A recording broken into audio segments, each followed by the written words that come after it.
বালি লুট চলছে। এখানকার ওসি আইসিরা তারা কোটি কোটি টাকা তুলে এসপির কাছে পৌঁছে দিচ্ছে। এসপিরা 25 ভাগ টাকা রেখে 75 ভাগ কালীঘাটে পৌঁছে দিচ্ছে।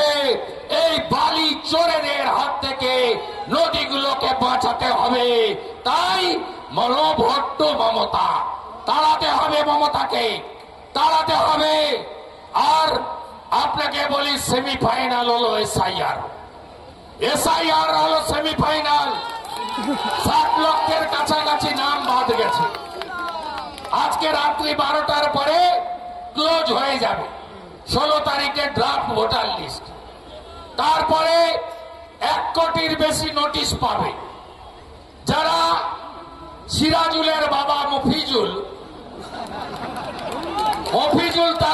সিরাজুল তার বাপের নাম চেঞ্জ করে হাফিজুল লিখেছে।